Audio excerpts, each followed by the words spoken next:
Hey there, everyone. Welcome to Broadband Deployment News. There are 3 states that are going to be getting over $435 million for broadband deployment. I'll be right back to tell you which states and how much they're getting.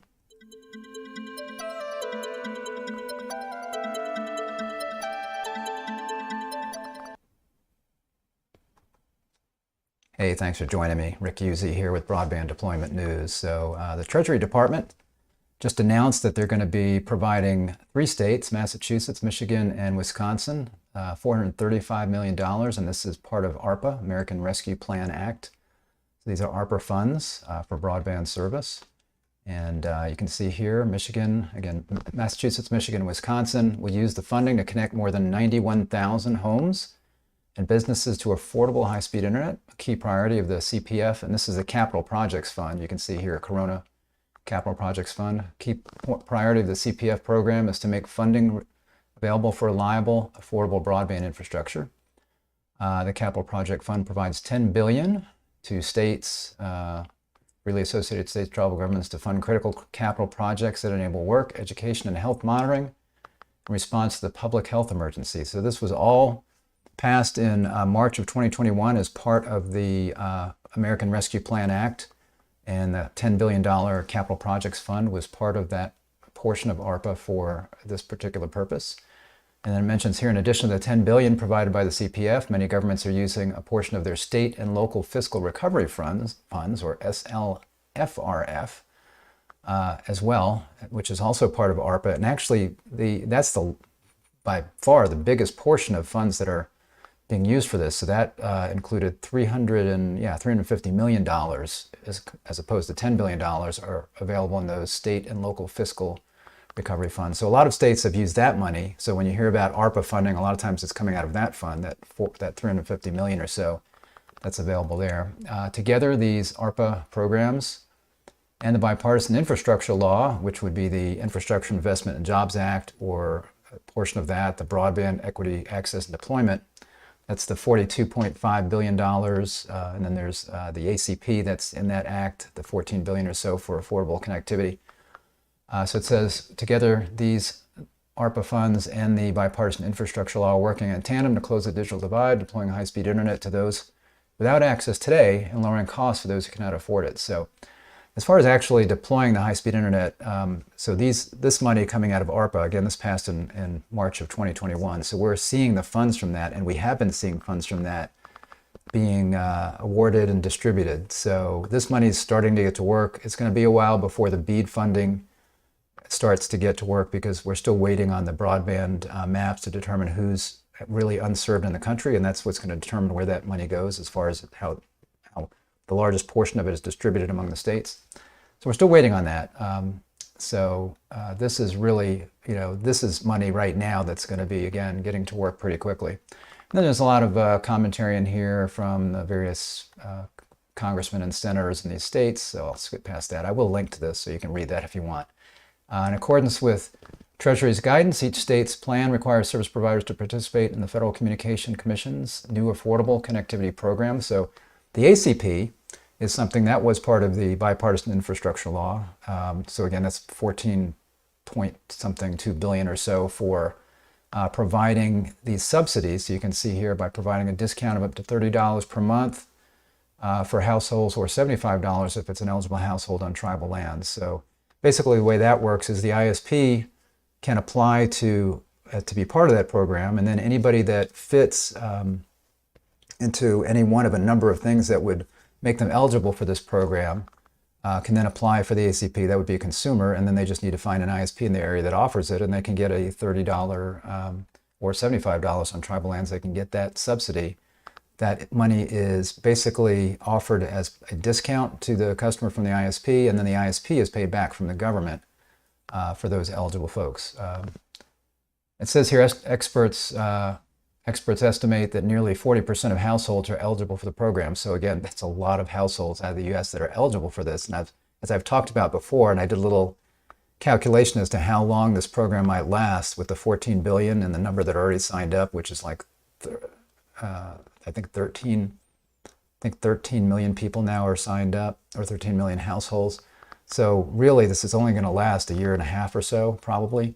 And then Congress is going to have to determine whether they are going to continually fund this, if there's going to be some other budgetary legislation that comes along that funds this program into the future.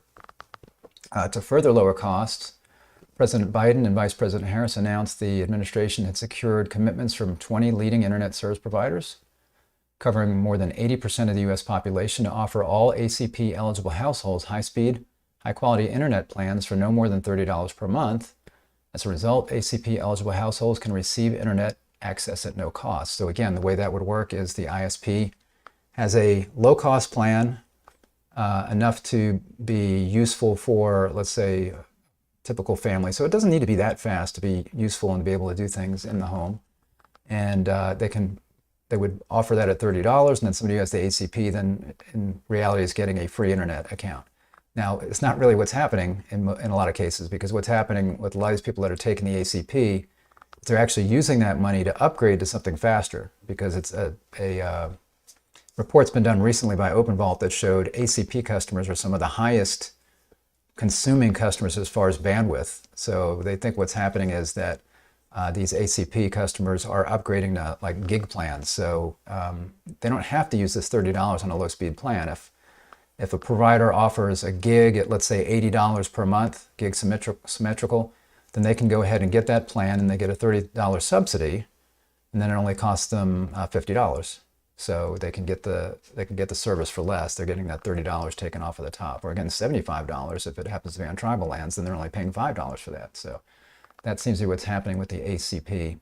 In addition to requiring funding recipients to participate in the ACP, Treasury's guidance requires recipients to consider whether the federally funded networks will be affordable to the target markets in their service areas, and encourage recipients to require that a federally funded project offer at least one low-cost option at speeds that are sufficient for a household with multiple users. And again, that would be, it's kind of separate from the ACP, but they want everyone to offer this low-cost plan to be able to be leveraged by ACP customers. And again, something that's at speeds that are sufficient for a household with multiple users. So that's kind of left up in the air.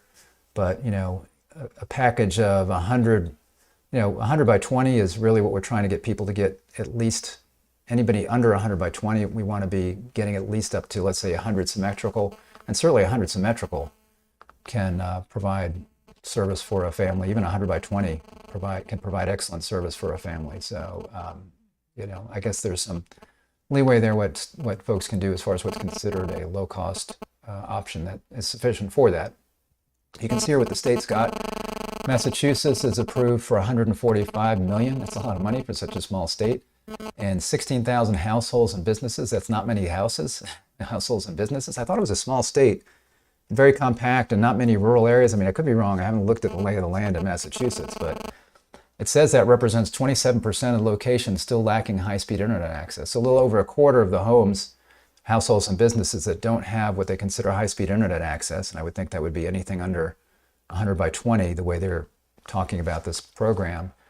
They say that's over a quarter of that. But again, I was running the numbers, and that works out to about $9,000 per home or business pass. That's a lot of money. Usually you see, funding, it's in the $2,000-$3,000 range, $4,000-$5,000 range, average-wise. But in this case, it's $9,000 average. So they're supposed to get speeds of 100 meg symmetrical in this plan. The plan submitted to Treasury and being approved today represents, or the other day in this case, represents 83% of the state's total allocation under the CPF program. So they've still got 27% there. No, what is that? 80, that's not 27%. They've used 83% of their money. And then they've got, the rest is being reviewed by Treasury to see what they can use that for. Michigan is approved to receive $250.6 million for 67,857 households and businesses. I love how exact they are. So they must have, really looked at which households and businesses are underserved here. And they're saying that represents just under a quarter, so representing 23% of locations still lacking high-speed internet in Michigan. And Michigan's kind of hard to serve in some areas. I think in that Upper Peninsula and some other areas, it can be very difficult. So they're going to be using that money anywhere lacking access to at least 100 by 20 megabits per second, and they're going to be providing with 100 meg symmetrical. And it says that's 100% of the state's total allocation. So they're going to be taking advantage of their full allocation, this $250.6 million. And finally, Wisconsin's approved to receive $40 million.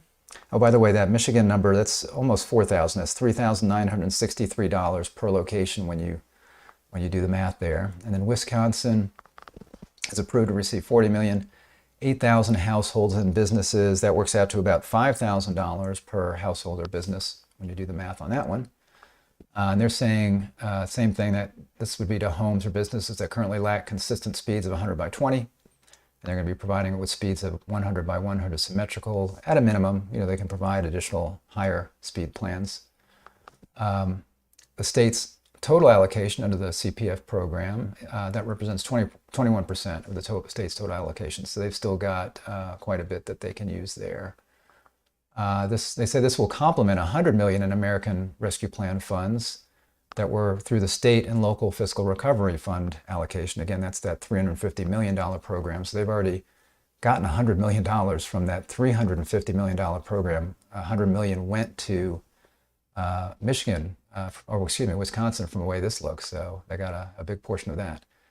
And they're using a portion of its state, they're using that for that state and local fiscal recovery fund allocation, which it estimates will serve more than 31,000 residential and business locations. So again, this is money that is being allocated now. So as we see these funds going out, all of this means that the funds that are going to be coming out of BEAD, the $42.5 billion that are in BEAD, that money is just going to go further to be able to address a lot of these areas that are unserved and underserved, because these areas that are in Wisconsin, Michigan, and Massachusetts that are getting ARPA funds, these will no longer be underserved. So these places will be covered, and we won't need to use any BEAD funds for that. So I'm almost certain that the FCC will be taking this into account as they look at the broadband maps, as they did the fabric that shows all of the broadband serviceable locations in the United States that should be having broadband, and we know there's a lot of errors in that need to be fixed, but they've got the broadband fabric, and service providers, most of them have uploaded their data as to where they serve, and these areas are not shown as served in the current data that was uploaded to the fabric. So these, when the new maps come out in, so I'm thinking, when the maps come out in November, these areas that are getting these ARPA funds are going to be shown as unserved, as they really are, because at this point it's not going to be served that quickly as these funds come out. But when the new maps come out in January or so, based on the fabric will come out. The new fabric will come out in January. Then there will be new maps coming out around March or April. When those new maps come out around March or April, these areas should be off of the map. They'll be indicated somehow as either served or pending to be served, depending on the state of where the infrastructure is as far as getting these funds put to use and actually built out. So these will be taken off the map at that point. Thanks for joining me. Hope this was interesting. If so, give me a like on the video and subscribe if you're not subscribed. Click the little button to be notified when I'm live, and I will see you next week for Broadband Deployment News. Take care. Bye-bye.